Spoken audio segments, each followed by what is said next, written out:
अस्सलाम वालेकुम। जैसे कि लास्ट टाइम हमने मशीन लर्निंग पे डिस्कशन की थी और मशीन लर्निंग की टाइप्स में से हमने सुपरवाइज मशीन लर्निंग को डिस्कस कर लिया था। सुपरवाइज मशीन लर्निंग में हमने क्लासिफिकेशन रिग्रेशन को भी डिस्कस किया था। तो आज हम डिस्कस करेंगे अनसुपरवाइज मशीन लर्निंग के बारे में।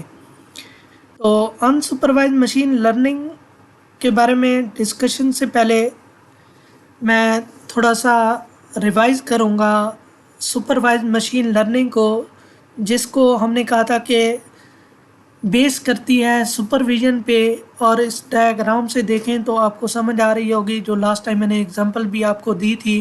तो इसमें देखें कि ये जो डेटा है ये सारा का सारा लेबल डेटा है, यानी इसमें आपको बाकायदा नज़र आ रही हैं ये शेप्स। ये जितनी भी शेप्स हैं ये इनपुट के तौर पर इस मॉडल को दी जा रही हैं, ठीक है, ट्रेनिंग पर्पस के लिए।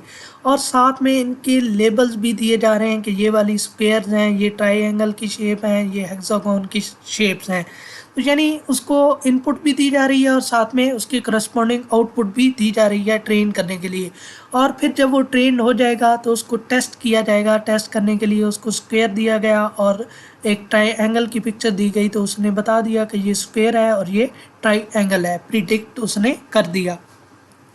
तो इसी तरह ये एक और डायग्राम है जिसके अंदर सबसे पहले हमें सुपरवाइज लर्निंग के बारे में और फिर अनसुपरवाइज लर्निंग का बताया जा रहा है। सुपरवाइज लर्निंग में जो इनपुट डेटा होता है उसके साथ आपका लेबल भी मेंशंस होते हैं, यानी वो लेबल डेटा होता है। यानी ये एप्पल अगर दिए जाएंगे मशीन को तो साथ में मशीन को बताया जाएगा कि ये क्या है, ये एप्पल ये एप्पल ऑब्जेक्ट है जो आपको स्टोर की करवाया जा रहा है।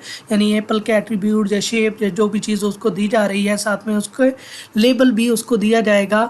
और अनसुपरवाइज लर्निंग में अगर हम काम करते हैं, अनसुपरवाइज लर्निंग जो मशीन है वो कैसे करेगी कि उसको इनपुट दिया जाएगा लेकिन वो अनलेबल डेटा होगा, उसके साथ लेबल नहीं होंगे। आप अनलेबल डेटा सेट मॉडल को जब दिया जाएगा तो मॉडल क्या करेगा, मुख्तलिफ एल्गोरिदम को यूज़ करते हुए इसको डिफरेंट ग्रुप के अंदर कैटेगराइज करेगा, यानी डिफरेंट ग्रुप में इनको रखेगा। इनके स्ट्रक्चर, इनके साइज़ और इनके शेप या इनके डिफरेंट एट्रीब्यूट्स को देखते हुए कि ये आपस में अगर कॉमन है तो कॉमन होने की ब्याह पे उनको एक ग्रुप के अंदर क्या कर देगा, रख देगा। इस तरह हमारी क्या होती है, क्लस्टरिंग होती है। इसको एक और एग्जांपल से भी समझने की कोशिश करते हैं। जैसे यहाँ पे इनपुट दिया जा रहा है कुछ फ्रूट्स को। आप कह सकते हैं कि ऐसा बच्चा जो फ्रूट्स के नाम नहीं जानता, आप उसको फ्रूट की एक टोकरी देते हैं और कहते हैं कि ये जो कॉमन फ्रूट हैं, यानी एक जैसे जो मिलते जुलते फ्रूट हैं, आप क्या करें उनको अलग अलग बास्केट के अंदर, अलग अलग टोकरी के अंदर हमें डाल के दें। तो अब वो क्या करेगा, उनके कलर, उनके साइज़, उनकी शेप्स, डिफरेंट एट्रीब्यूट्स को देखते हुए जो उसको लगेंगे कि ये एक कॉमन कैरेक्टरिस्टिक्स कंटेन करते हैं, तो उनको उसी तरह अलग अलग टोकरी के अंदर डालता जाएगा। फॉर एग्जांपल 3 टोकरियां वो बना लेता है और ये इस तरह अलग अलग शेप के जो फ्रूट्स हैं उनको अलग अलग कैटेगराइज कर देता है। अब इसी चीज़ को हम अनसुपरवाइज लर्निंग के अंदर क्या कहते हैं कि ये हमारी क्या हो रही है, क्लस्टरिंग हो रही है। अब इसकी डेफिनेशन के ऊपर आते हैं। तो अब उम्मीद है आपको डेफिनेशन बहुत अच्छे से समझ आएगी इस डायग्राम को देखते हुए। In unsupervised machine learning, the machine is training using the unlabeled data set। जैसे मैंने बताया कि इसके अंदर लेबल डेटा सेट नहीं बल्कि अनलेबल्ड डेटा सेट यूज़ होता है, यानी इनपुट तो दी जाती है लेकिन उसके करस्पॉन्डिंग आउटपुट नहीं होती। And the machine predict the output without any supervision, और इसमें कोई सुपरविजन शामिल नहीं होती। जो मशीन है वो प्रिडिक्ट करती है उसके डिफरेंट एट्रीब्यूट्स को देखते हुए उसकी क्लस्टरिंग करने की कोशिश करती है, उसको ग्रुप्स के अंदर डिवाइड करती है। In aim of the unsupervised learning algorithm is to group of category the unsorted data set according to the similarities, patterns and differences।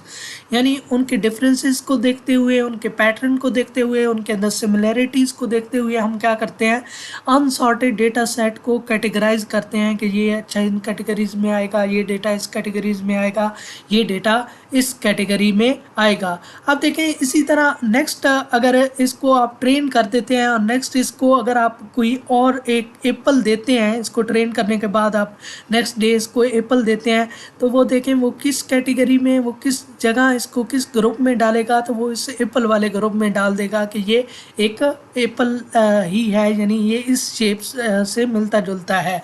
तो अनसुपरवाइज लर्निंग कुछ इस तरह काम करती है। अनसुपरवाइज लर्निंग की एक और एग्जांपल को डिस्कस करते हैं। Suppose there is a basket of same, वही फ्रूट वाली एग्जांपल है, ऑलरेडी मैं डिस्कस कर चुका हूँ, आप पढ़ सकते हैं। तो इसी तरह हमारी मशीन क्या करेगी, काम करेगी। अनसुपरवाइज लर्निंग की कैटेगरीज की बात की जाए तो दो मेन कैटेगरीज हैं, दो ही कैटेगरीज हैं, एक क्लस्टरिंग है, एक और एसोसिएशन है। क्लस्टरिंग पे अभी मैं बात ऑलरेडी कर चुका हूँ और क्लस्टरिंग का शायद आप कंसेप्ट भी समझ चुके हों जो मैंने एग्जांपल के साथ एक्सप्लेन किया। और एसोसिएशन भी हम डिस्कस कर लेते हैं। तो सबसे पहले हम क्लस्टरिंग को मज़ीद डिस्कस करेंगे। क्लस्टरिंग ऑलरेडी आप समझ तो चुके होंगे, इसकी डिफिनेशन को रीड आउट कर देते हैं। It is a way to group the object into a cluster, यानी हम ग्रुप बनाते हैं जिसको, और उस ग्रुप को नाम क्या देंगे, क्लस्टर का नाम देंगे। Such that the object with the most similarities remain in one group, यानी ये जो क्लस्टर बनेगा, ये जो ग्रुप बनेगा, उसके अंदर जो मोस्ट सिमिलर ऑब्जेक्ट्स होंगे वो एक ग्रुप में आ जाएंगे। एंड हैव फीवर और no similarities with the object of other groups.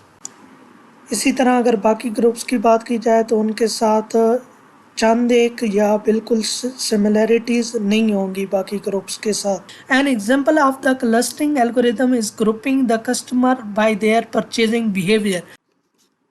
इसके अंदर दरअसल हम कस्टमर की बिहेवियर को समझना चाहते हैं कि वो किस किस्म की चीज़ को लाइक करता है, किस किस्म की चीज़ को डिसलाइक करता है, या वो किन फैक्टर्स की बुनियाद पे किस चीज़ को ज़्यादा प्रायोरिटी देता है।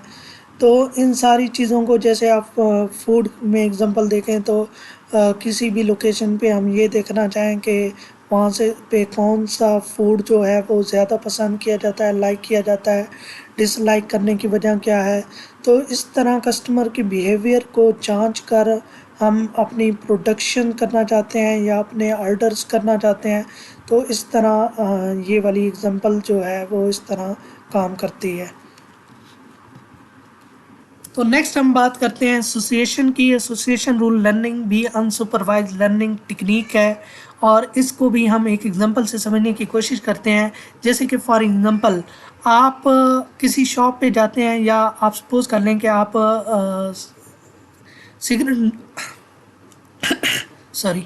आप सिगरेट नोशी करते हैं और आप सिगरेट परचेज़ करने गए।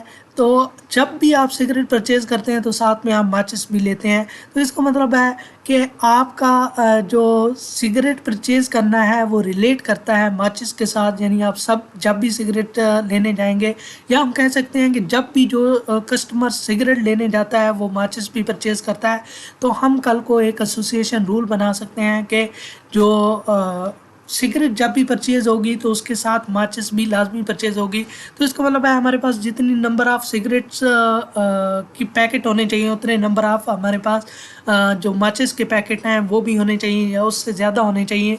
तो ये हम एक एसोसिएशन रूल के थ्रू एक इंटरेस्टिंग रिलेशन आपस में डेवलप कर सकते हैं इन दो वेरिएबल्स का, इन दो ऑब्जेक्ट का, और इससे हम क्या कर सकते हैं, अपना कुछ भी बेनिफिट उठा सकते हैं।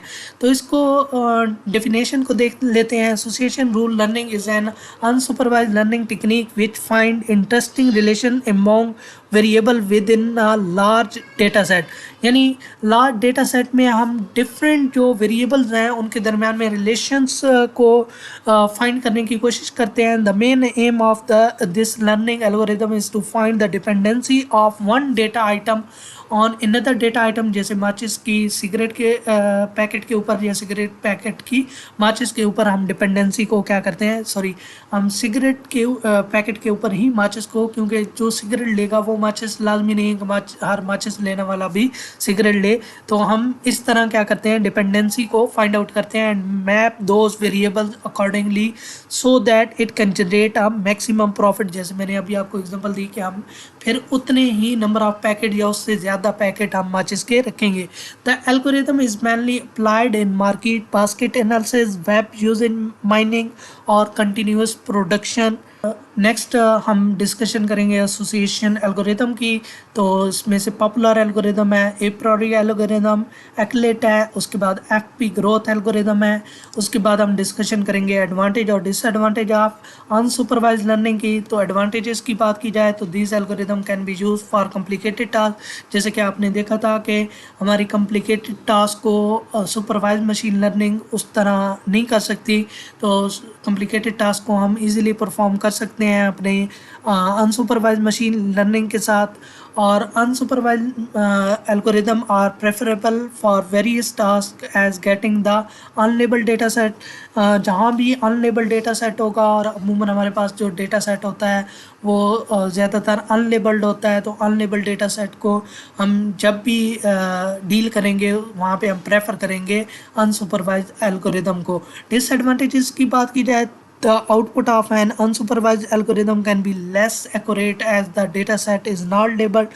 तो लाजमी बात है जब हमारे पास लेबल्ड डेटा सेट नहीं है और कोई बाकायदा सुपरविजन नहीं है, तो इसमें हमारे रिज़ल्ट जो हैं वो लेस एक्यूरेट ही होंगे। उसके बाद working with unsupervised learning is more difficult as it work with the unlabelled data set that does not map with the output. तो ये भी एक समझने वाली बात है कि अनसुपरवाइज लर्निंग जो है उसके अंदर काम करना मुश्किल होगा, क्योंकि अनलेबल डेटा सेट हमारे पास होता है, उसको मैप करना थोड़ा क्या हो जाता है, मुश्किल हो जाता है। लेबल डेटा सेट को इजीली आप क्या कर सकते हैं, मैप्ड कर सकते हैं। उसके बाद एप्लीकेशन ऑफ अनसुपरवाइज लर्निंग की बात की जाए तो नेटवर्क एनालिसिस में अगर हम बात करें तो जैसे कि कॉपीराइट डॉक्यूमेंट्स को चेक करने के लिए, टेक्स्ट डेटा वगैरह को चेक करने के लिए सॉरी हम यूज़ करते हैं next recommendation system, use for building recommendation या वेब एप्लीकेशन या ई कॉमर्स वेबसाइट के लिए हम रिकमेंडेशन सिस्टम बना सकते हैं। नॉर्मली डिटेक्शंस, हम डेटा के अंदर मुख्तलिफ़ किस्म के फ्रॉडेंटल एक्टिविटीज़ को फाइंड आउट करने के लिए इसको यूज़ कर सकते हैं। सिंगल वैल्यू डिकम्पोजिशन को यूज़ किया जाता है डेटाबेस में से इंफॉर्मेशन को एक्सट्रैक्ट करने के लिए।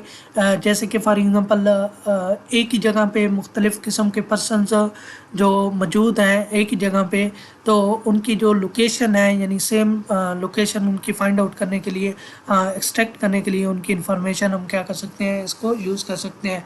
तो उम्मीद करता हूँ आज का लेक्चर आपको बेहतर तरीके से समझ आया होगा। अगर फिर भी किसी किस्म का कोई क्वेश्चन हो तो आप कमेंट्स के अंदर पूछ सकते हैं। थैंक यू सो मच, ख्याल रखिएगा, अल्लाह हाफ़िज़।